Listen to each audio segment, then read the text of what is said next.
Hello and welcome to the Courageous Influence Talk Show, where we have courageous conversations that help build people of courageous influence. I'm your host, Alex Cuttiford.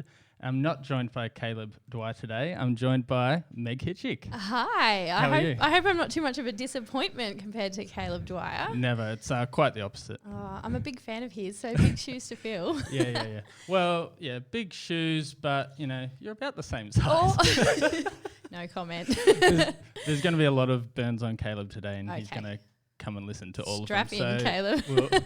We'll enjoy the time while he's away, and I was really keen to get you on and have a chat because I always enjoy our conversations. Yeah, same. And I feel they always build me into a more courageous person, so I'm sure we're going to build someone into a courageous influencer today. Awesome. Let's do it. Are you feeling like that's going to happen? I think we can probably manage at least one, possibly two. Yeah. We're going to have two converts to the courageous tribe. Let's do it. But before we get too serious, let's jump into some fails. You've made it sound like you've got a pretty good fail for us this week. I do. I don't normally have a fail like ready to go, but I have to say it's almost like the world delivered me this fail for this moment, for such a time as this. Here's my fail. So this week just gone, my son and I, Finn and I, went on a road trip, which always exciting to go on a road trip with your teenage son, and trying to be a cool mum. So, like we were pretty chill about our, look at us listening to cool tunes, and we picked up some other people on the road trip as well. We went like to the hitchhikers. No, people we knew, and we were. So I was delivering some kids to their parent on the Central Coast. Yeah. Anyway, we were having a great time on the road trip. I obviously got a little bit too relaxed and was enjoying myself and just not concentrating on being a responsible adult, because we got to our the place where we were staying. We were staying with actually my boss's holiday house on the Central Coast. So we were meeting her there. I had her kids in the car, and we all got out of the car at the other end really excited. But you need to know that they live on this really narrow street, really narrow. Like one car and then maybe room for, like, in places there's somewhere where another car can go around them. Yeah. So you got to be really careful to not park on the street. So she said, that's fine, just park me in. So her car was sort of pulled on the parking deck, and I parked her in, thinking, well, that's cool, and then I can just move if she needs to move her car. But in the excitement of getting out of the car and saying hi and, everyone getting reunited, I don't know how, but I managed to not turn off the car. Like, I turned off the engine, but when you leave the car on so that all the air conditioning and the whatever is still. Yeah. And normally my car would alarm when I got out and tried to lock it after doing that. When you take the key out, it would be like, no, you can't. Oh, so you got the key out, but it still was on. Well, it's like one of those computer keys. So it doesn't have to physically go in the ignition. It's just got to be in the car. Right. So I got out of the car and I did have the key with me, but what I didn't realise was that the spare key was still in the car. Oh, and it picked up on it. So no alarm went off, and we went inside and we hung out for like an hour, and we were having a great time, and then we were like, let's go to the beach. We'll go get some hot chips and go to the beach. So we all went back out to the car, and I got in the car and went, that's weird, everything's already turned on. And it was all still running. And then it sort of dawned on me, like, oh my gosh, I've left the car running, and thought, wow, that was a close call, because the battery could have gone flat and we could have been stuck here. And then I pressed the button to start the car and the battery was flat. And I just had this moment of going, oh no, not only have I run the battery flat on this car, but I'm parking in the only other vehicle that can do something about it. It's like you've got it as close as you can. Yeah. No, it was like this moment of just like, I don't know what's going to happen next, but I know this is going to be embarrassing for me. And so this is my boss, who essentially pays me to be a competent human being. And I had to go to her and say, small problem, because she's sitting in her car at this point waiting for me to drive out so she can drive out. I was like, my battery's gone flat. Anyway, the story ended with basically us making friends with every neighbour on the street, because one guy knew how to jump start a car, but his car wasn't starting. And another guy had a really snazzy Range Rover, which he was happy to let us use for a jump start, but he didn't know what he was doing. Yeah. I didn't know what I was doing. So all merged together. In the end, my boss's teenage son kind of figured out how to jump start the car off this Range Rover. It took us I'm not even joking, 5 minutes just to work out how to pop the hood on the Range Rover. So we did end up getting to the beach, but we were about 45 minutes behind schedule. I felt really embarrassed. So we've discovered a fatal flaw in electrical key buttons. Correct. Yep. Because how could that? Surely there's So where it would be avoided is normally an alarm would go off. Yeah. But the spare key halted the alarm system. Because it was in the vehicle, so the vehicle was still going, no, there's a key here, we're all good. I'll just sit here and run my battery down for an hour and a half. I'm chill. Yeah. Whatever. Yeah. I don't care. If you guys want to leave me on, that's fine. They did not care. Oh, man, that's a great fail. It was pretty mortifying. Nothing worse than you make everyone late. Yeah, like couldn't even get away with it in secret too. Like had to have 60 people there to witness the problem being fixed. Well, that was a good fail. Thanks for sharing. You're welcome. We were talking about, we're all about self-deprecation humour on the Courageous Influence talk show. Plenty more where that came It's pretty much half of the content. My fail actually relates to last week's podcast. Okay. So I catch up. Do you know Malachi Dutchke? I do. Dubbo? Yeah. Me and him normally pray together on a Thursday morning. So he'll call and we'll chat and pray a bit before I come down here. Yep. We've both forgot this morning, but that's all good. That can be next week's fail for this week. There you go. But then last week, and then I got chatting, I said, and we were actually interviewing Zach Sargent last week for the podcast. Hasn't aired yet, so keep your eye out for that one. But yeah, so I'm talking to him saying, have you got any great questions that I can be asking him? Make sure you text me through, like any dirt that we can get up on him, I'll bring it up in the show. Just text it through. And then we got there to the show, and then I was telling Zach, and he was like, he'll probably forget anyway. And then, so it's just going to be Burns on Malachi now. And then we're there, we're doing the show, and I was like, he hasn't, and I just assumed that he didn't get anything to me. And then he messaged me afterwards going, did you use them? Did you use them? I was like, I didn't. And then I realised I've got two phones. Oh, wrong phone. He messaged me all kinds of stuff. Him and Eli. Yeah. They got together and were just like messaging each other and sending me through all these questions. You had a bucket full of dirt and you didn't I had a bucket throw full of any questions. of it. They're like, ask anything about Manly Sea Eagles. He used to have a full set of High School Musical DVDs. Could be something in that. I feel like this is a great excuse to just pull out the bucket of the dirt now. Yeah, so now we can just dish it. What else is on there? What does he think about Shiraka hot sauce? Oh. How do you pronounce that? Sriracha. Sriracha. That sounds like there might be maybe a toilet story behind that one. There might be a story in that one. Yeah. Who's his all-time favourite drummer and why is it Eli? If Tower of Power were playing in Dubbo at the same time as GC Conference, would he blow off GC to go see it?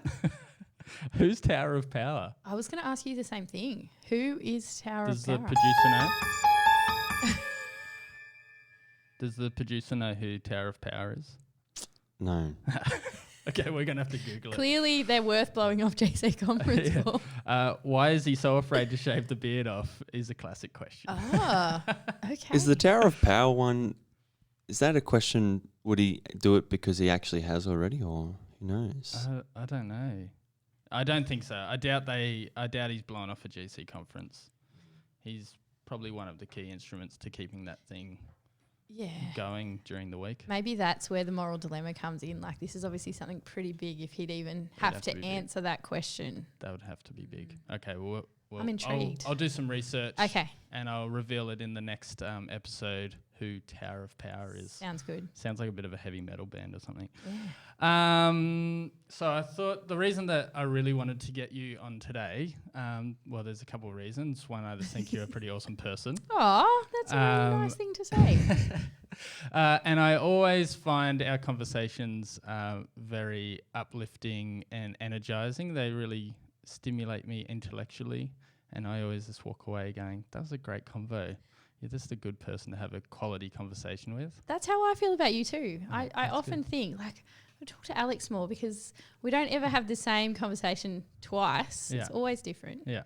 But you make me think too, so That's good. Well, hopefully we can make each other think today. Yeah. And I also just feel like you and Dave have probably gone on a bit of a similar journey to what Melissa and I are sort of going on now, of sort of transitioning out of a bit more of a ministry focus in life and, you know, getting jobs and adulting and whatnot. Adulting, yep. And all of that. And so I was just keen to sort of talk to you a bit about that. Yeah, cool. But what are you currently doing work-wise and... That's a really good question. I feel like so the hairdresser asks me this, like, you know, you meet someone and you're just making small talk and you say something about work. I said, what do you do? Wow. And I always have to pause before I answer this question because the answer sounds like I'm making up, like I've made up a crazy life for myself and this is what I do. Like how do you explain, well, I run a school, so I'm a campus coordinator for a school that's quite an alternative education option for young people. So I work with young people. But my side hustle, at the moment it's my side hustle, is being a midwife. So I kind of have this weird split career. But I mean, they complement each other quite well. But I have 2 jobs and then I'm also a full-time mum and a wife and I have so I have a lot going on and sometimes I have to really stop and think about what day is it, which job am I doing today, which where hat am I I got on? which hat have I got on and it's like when I'm at the hospital and I make some comment about like, oh, you know, they're one of my students, people always look at me funny like, is she confused, does she mean patient? And then like when I'm at work and I talk about my patients, people are a little bit confused about that too. Yeah. So it does sound like something I made up, but I am actually a teacher and a midwife at the same time. That's a good mix because you're at the hospital last night, weren't you? I was, because Dave messaged me, like I was getting I woke up and saw the messages that I missed last night and Dave was like, do I have to bring Finn down tomorrow morning? And we don't really talk, so he didn't know. I looked at that and I figured, I was like, I bet he doesn't even know that Meg's coming on the show today. No. we kind of see each other like, you know, sometimes we see each other and we like high five in crossing the hall. Paths. It's pretty awesome. No, I hadn't said to him that I was going to be here. And so when I got home late last night, I got home at 10:30 and said, oh, by the way, Finn and I are going to be at this, at the podcast in the morning. And he was like, oh, well, he plays golf on Thursday mornings. And you got to understand, golf on Thursday mornings is holy. Like nothing comes in the way of that. Like COVID did not stop golf on Thursday mornings. There could be a meteor strike, golf would still happen on Thursday morning. So I had to really quickly scramble to organise someone to look after the kids. Shout out to my sister. Thanks, Liv. He's like, fine, they're not my kids. Yeah. In between He would have left them at home if that meant that he could play golf. So no, but we did eventually coordinate ourselves to get here. But I was at work last night. Yeah. It was a busy shift. Because when I thought, I was like, oh, I should see if Meg can come out. I was like, oh, I might be a tight fit before school. And then I realised it's school holidays. School holidays. There might be wiggle room. Not around golf, but there's wiggle room around school holidays. I have wiggle room. And it's great because what do I do in the school holidays? I go work my other job. So, it is, they say a change is as good as a holiday. So a change of job for me is like my little holiday. I go and do something different. Yeah, nice. And so I was interested just to dive in a bit around the pivot that you guys sort of made, because the vibe I get is that you guys were sort of heading towards like getting into ministry and that being your sort of focus. Yeah. And it feels like there was probably a few pivots along the way. Would that be correct? Yeah, that's a pretty accurate way of looking at it. We're definitely not where we thought we would be, when we got married 17 years ago. Yeah. So how old were you guys when you got married? I was 19, so quite mature and grown up. Dave was 20. So, older man. But well, Melissa was 19 when we got married and I was 24. Oh, so you really were mature and grown up. Man. You were old. you were old, man. We were... But she was not a gold digger.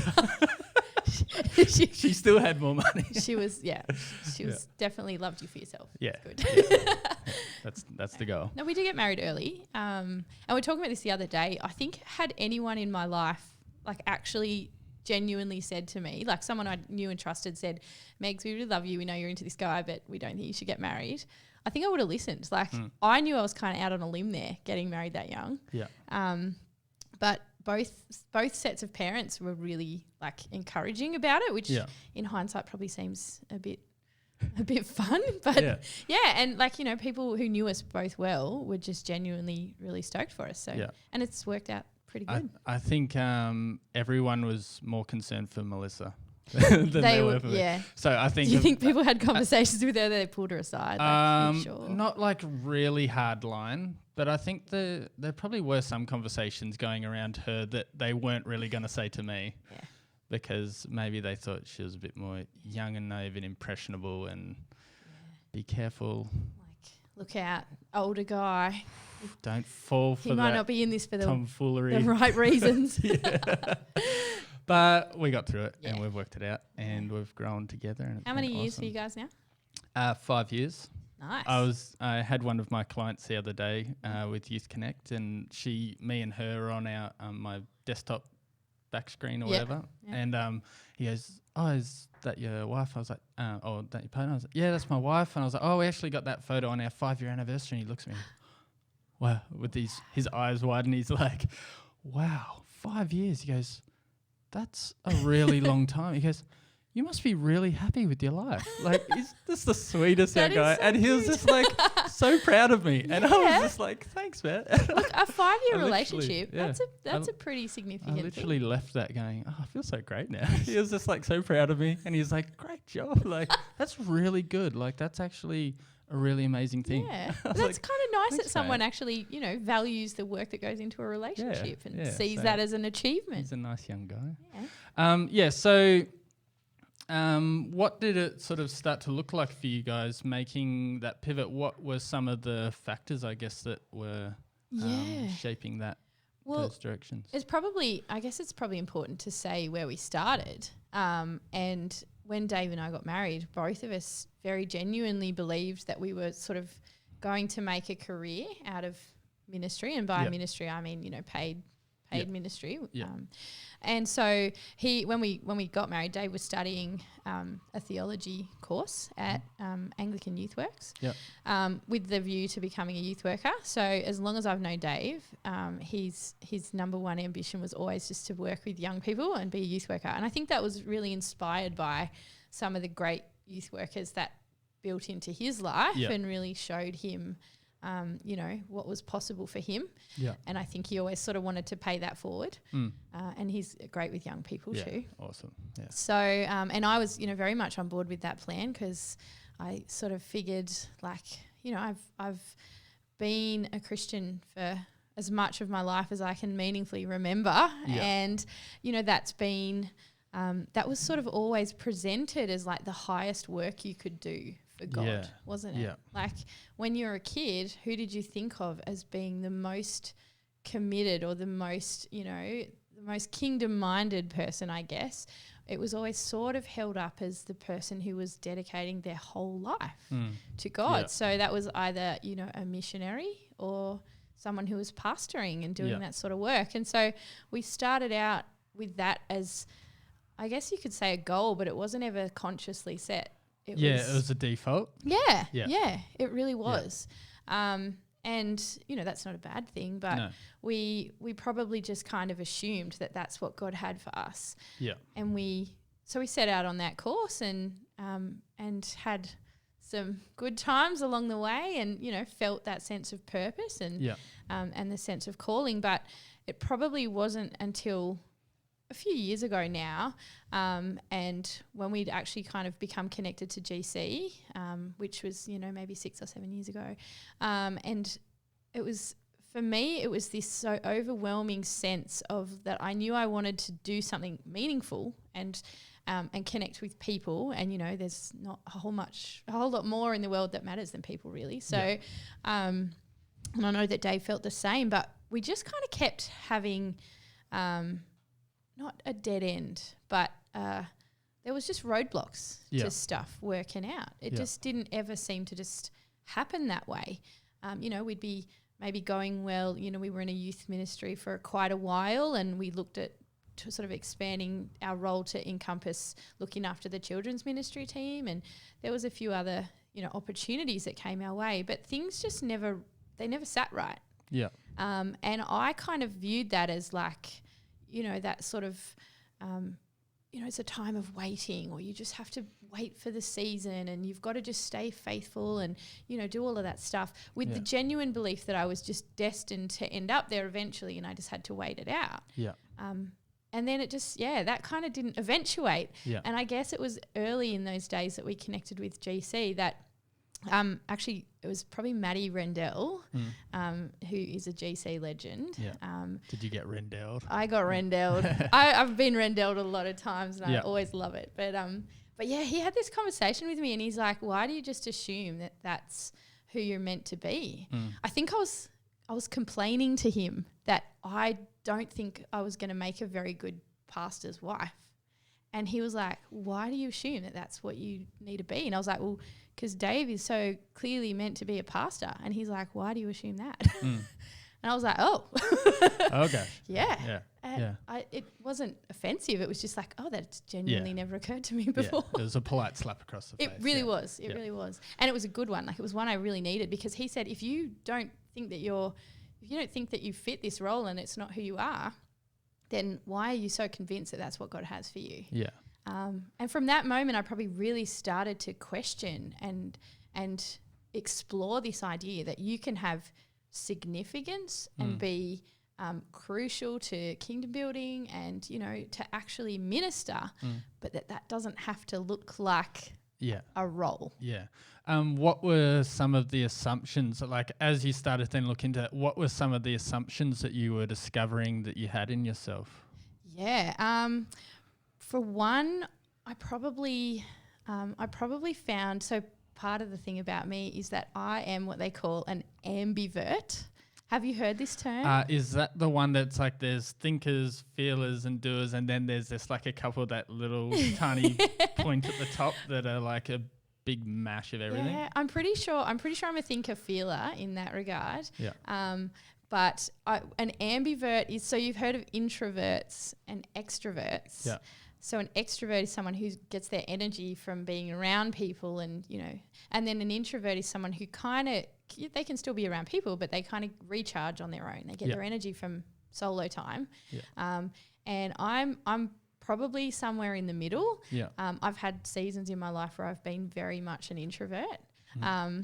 And people don't pick that about me because I'm pretty outgoing and like happy for a chat. Yeah. I always got that vibe though. I was like, because I could tell that, like, because you're the sort of person that when you're with people, you're on and you're engaged. Yeah. But you can't keep that going forever. No. And then you need to be able to get away, recharge. It's like you love that time, but then when you're with people, you're actually with them. Yeah, that's what I had to figure out, because Dave is probably the closest thing to a full extrovert that you can get. Like, the guy is just never off. He doesn't need to be away from people ever. Yeah. And I probably always felt like I couldn't keep up with that. Like, he can do people 24/7 and still go back for more. And I'm like, I need to go in a cave and hide from the world. Yeah. So I figured out that I'm an ambivert. So I can be really energized by people, but I also need quite a bit of downtime. Yeah. And probably more than other people realize. Yeah. And I was sort of saying that, Dave, I really don't think I can be the person I need to be to keep up with your appetite for people. Like, I can't socialize as often as you can.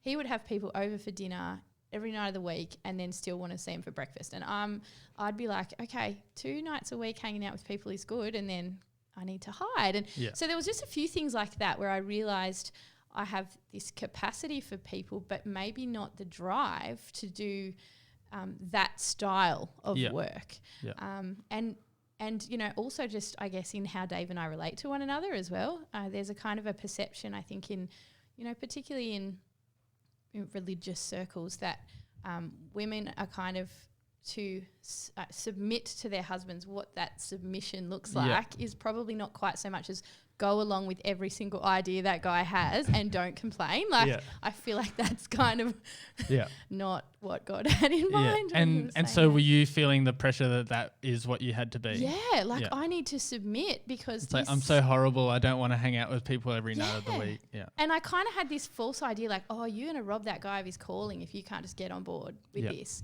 And I think I got pretty close to just burning right out because of that. And I found myself really resentful of people and the things that were taking up time and energy. I probably also worked out that for me, the way I connect with people is a little bit different. Like Dave can spend hours just hanging out low key with someone, whereas like you said before, we have quite, intense conversations with a bit of intellectual muscle but then that doesn't have you don't do that for hours. You don't sit and talk, intently. After a little bit that was good. Okay, that was a nice hour, and now I'm going to go and digest all of that. So again, it's just difference, isn't it, in the way people work. But absolutely. I think getting my head around that whole idea of you don't need to become what the world seems to expect of you, and you don't need to fit this box. And if you're not fitting the box, then maybe it's not, the problem isn't you, maybe you're just not meant for that box. Yeah. And often the box isn't actually as real as you think, is it? It's like you just have this feeling that box, because it's maybe a box that maybe once was there. Yep. And then it's sort of drifted away, but then there's still this lingering of, is that what everyone's wanting me to be? And you're trying to make it work, and you're like, how did, like in terms of when you had those convos with Dave, how was he responding to that when you guys really started grappling with that idea and facing some of that stuff?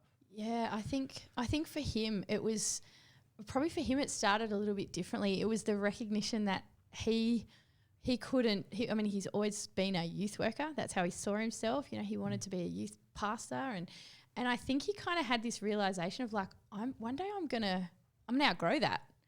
I'm not going to be. He might always love it, but he said I might not be the person that those people need in that role.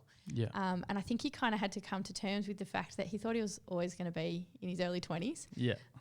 And unfortunately for him, it hasn't worked out. Just planning to stay in his early 20s. Yeah. So no, he's now. I think he's just sort of grappling with that idea that even though I love this, it doesn't have to be forever. Yeah. And Dave has quite amazing people skills just generally. And I think once he kind of opened up his mind to the idea that he could interact with all age groups and not just build mattress towers for youth group kids to throw themselves out like now lemmings. You can do that for the whole church. Exactly. I'm sure he would still do that if we gave him the chance. But yeah, I think he kind of came to this recognition that was a bit of a self-limiting idea for him as well. And I know that he's really enjoyed growing and developing in his leadership skills, with people of all ages. And for him, that leadership actually doesn't have to be in a church or a ministry context to be really effective. Yeah. And I think the last few years have kind of showed him that there's a few opportunities for him outside of that. Yeah, absolutely. Yeah. We always love hearing his updates for PCYC on the radio. And in terms of, and this is probably the thing that I'm currently working on as we've sort of shifted away from more sort of, I guess, committing ourselves now to working, it's the first time that both of Melissa and I have been working full-time jobs at the same time in How's our marriage. that going? Pretty good. We're saving. Yeah, nice. Hard. Do you come home at the end of the day like, oh my gosh, I'm so tired, I can't move? And she's like, nah, I'm so tired, I can't move. You get the dinner. No, we just jumped straight into it because I finish half an hour before her. So I finish work, I drive and just wait for her to finish. We hop in the car, we drive home, and we normally we've got a bit of a routine going. I walk in and go straight into the shower. Yep. And she might get out a few items and stuff because I'm the chopper in our family. You're the chopper. I'm the chopper. You're the slicer and dicer. I've always been the labourer. Whenever, because I used to always live with my brother and he was a good cook. Yep. And so I chopped everything he cooked in season. So I call her the 1%. She's the one that comes. I do the labour work. She comes in and makes it really good. She's like the celebrity chef. When someone else has done all the prep work, she just makes it look amazing. She often thinks that is a dig at her saying that I think she's lazy. No, it's not. I'm just meaning, no, you're the one that pulls it. Like, yeah, she's doing that. No one that just you wants a can't pile do. of chopped up veggies. No. I want it to taste good. And she makes it taste good. Anyway, so we've got a bit of a routine going. Yeah. But yeah, once we sort of come home, cook dinner straight away, and then we get on the couch. And then isn't that moment when the work is done for the day and you sit, you've only got a couple of realistically a few minutes till bedtime because you've got to get up early in the morning, but it's so good that few minutes of just going, nothing is required right now. Hey-o. So good. And so, but I guess one of the things that I'm now grappling with is I've sort of got to build a new context for my faith. Yeah. And the way it is now outworked Yeah. is completely different to how it was and how I was envisioning it to be. Yeah. In terms of your markers of success and effectiveness and purpose and all of that Yeah. stuff. Yeah. And just your general day-to-day as well is very different. And so what did that sort of look like for you guys in that transition? Did you have to sort of build a new way of looking at what you were doing?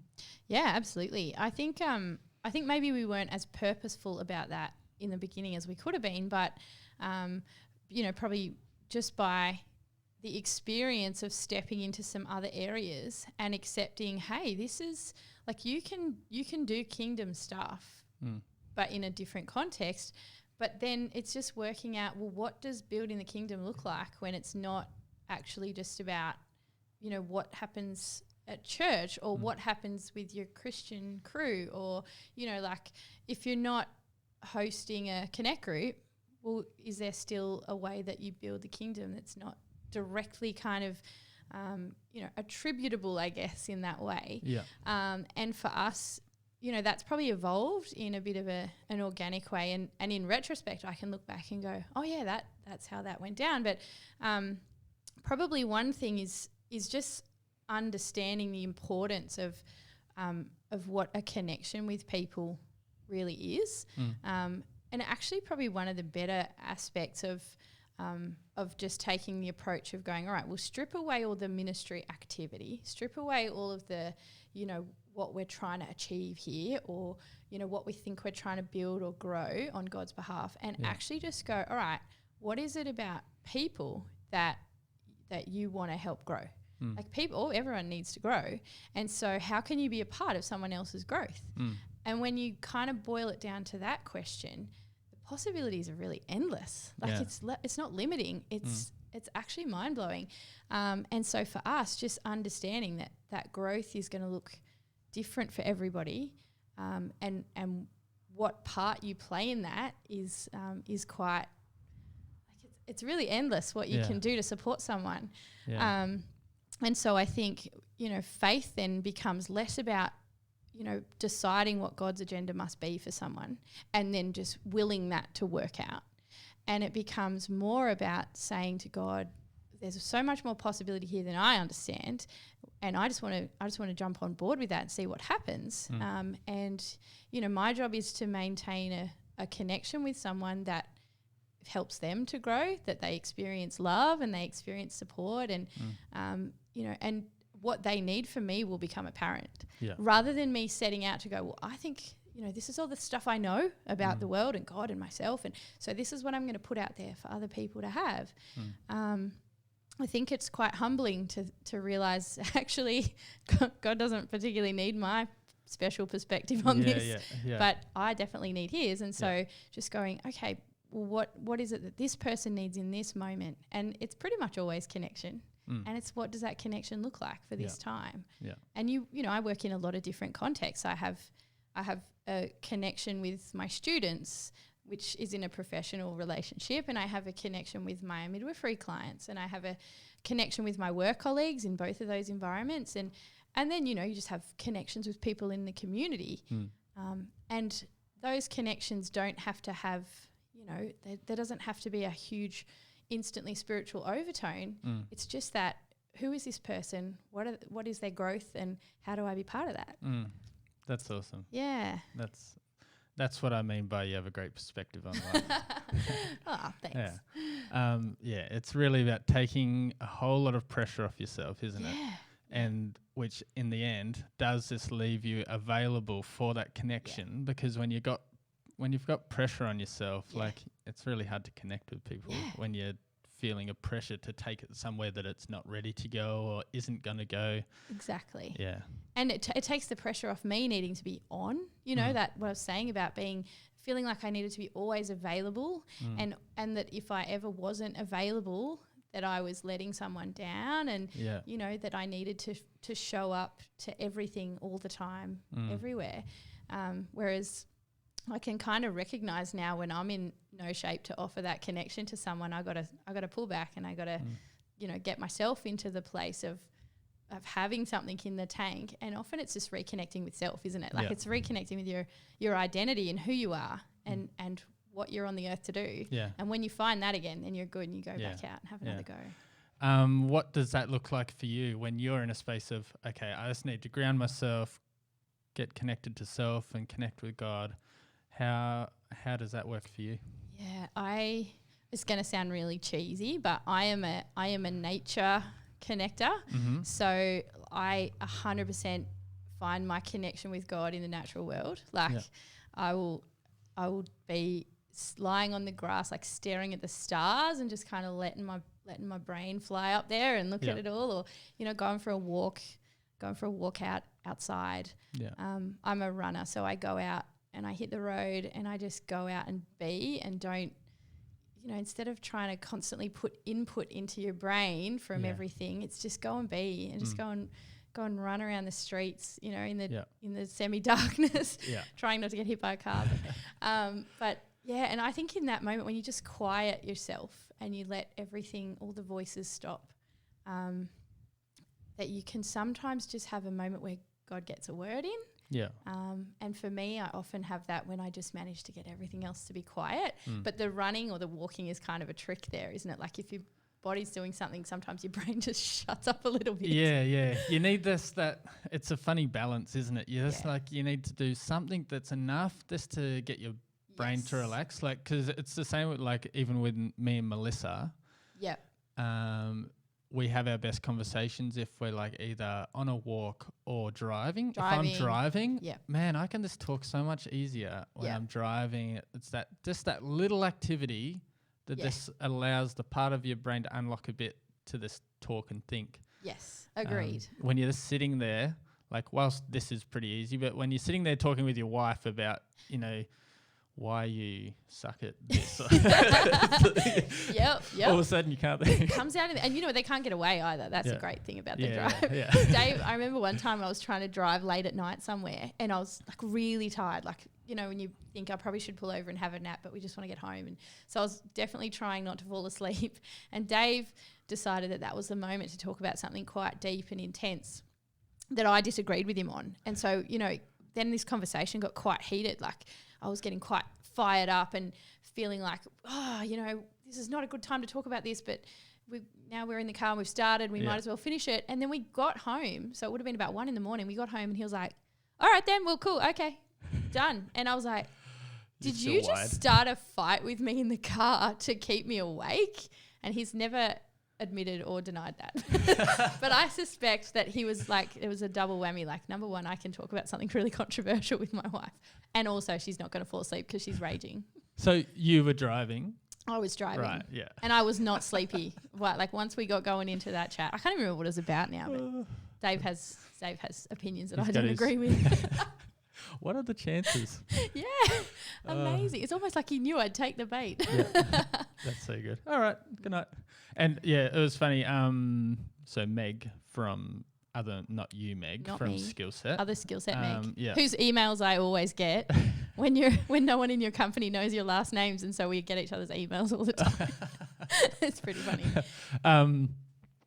She was saying that she just got talking the other day, talking about her husband, and he's laying next to her and he's just fallen asleep, and she's looking at him going, you jerk. Yeah. You just don't have a care in the world, do you? So the guys are typically pretty good at when the head hits the pillow. Yep. Out like a light. Yep. You're sitting there thinking through all the day's conversations and still thinking about 10 different comebacks you could have had in that conversation. No, actually, I'm probably the opposite. Yeah. I will think pretty hard all day, but I would say if I have a superpower, my superpower is sleeping. You can just switch it off. I could sleep standing up in a broom cupboard with my feet in a bucket of cold water if I needed to. I really can. Is that a learnt skill due to the crazy life that you're living? Yeah, I think so. And I think having, starting with kids, I was like, oh, you can't nap during the day. Have a couple of kids. Now I can nap during the day and then work some shift work, do some on-call MIDI, whatever else is going on. Now, if you said to me, hey, Meg, just lie down and have a 20-minute nap right now, I could probably manage it. Okay, go. At 7:30 in the morning. You hear a doof in the mic. No, it's a very handy skill being able to fall asleep. It's pretty rare that I'm sleepless. Yeah. But it's a good thing because Dave snores a bit. So the fact that I've fall asleep quickly, he probably works in my favour because otherwise he'd probably keep me up with his snoring. He would say I snore too.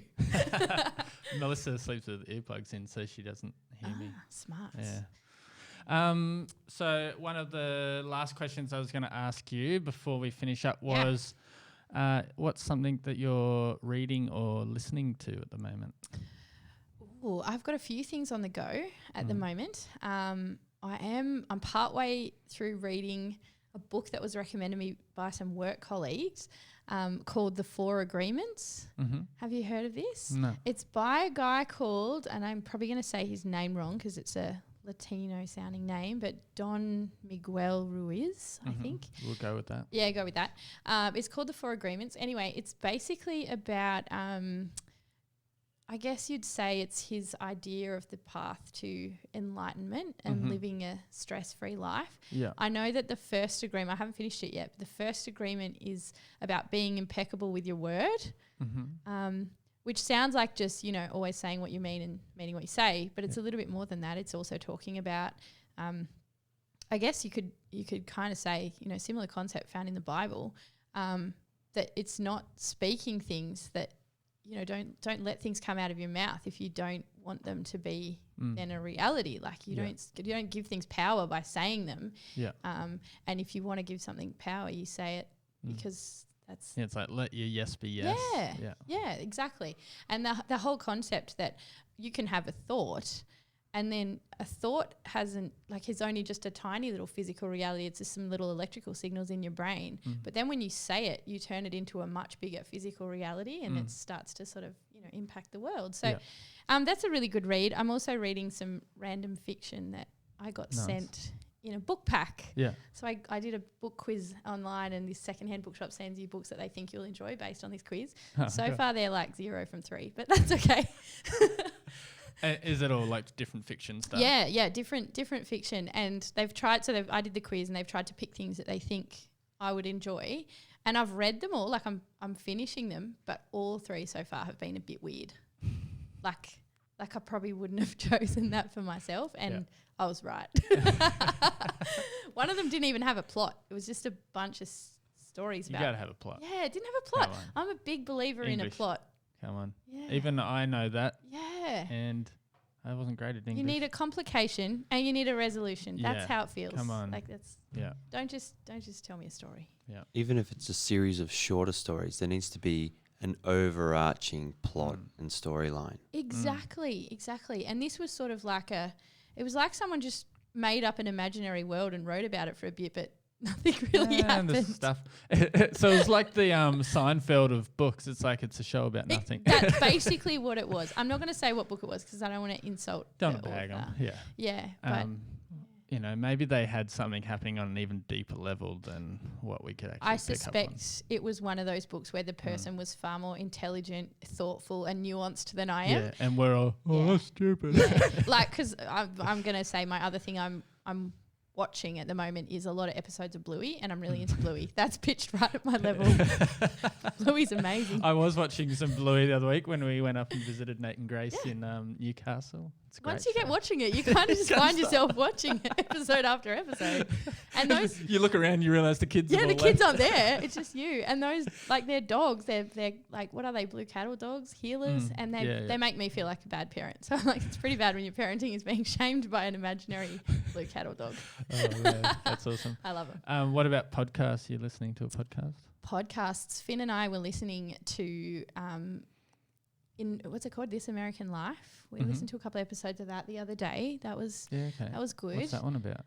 Well, they kind of just talk to relevant issues or questions. And one of them was the episode we were listening to was about people going back to the beginning or back to their childhood. Like, what would happen if you reconnected with your childhood self? Yeah.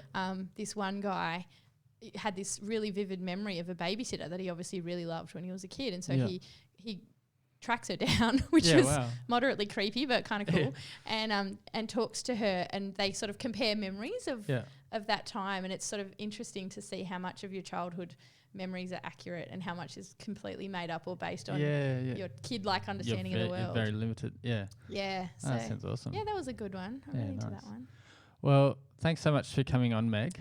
Been absolute pleasure. Oh, thanks for having me. It was very fun. Yeah. And who knows, maybe Caleb won't get a start now. Look, We'll welcome him back. like I won't we? said, big shoes to fill, metaphorically. Okay, get in your final zingers on Caleb before the show ends. I love that guy. Thanks so much for coming on. It was a really good conversation. Cheers. Awesome. Well, thanks for joining us on the Courageous Influence Talk Show. Make sure you follow us on Instagram and Facebook on the Generosity Church Facebook and Instagram pages. You can find us on YouTube at the Generosity Church page.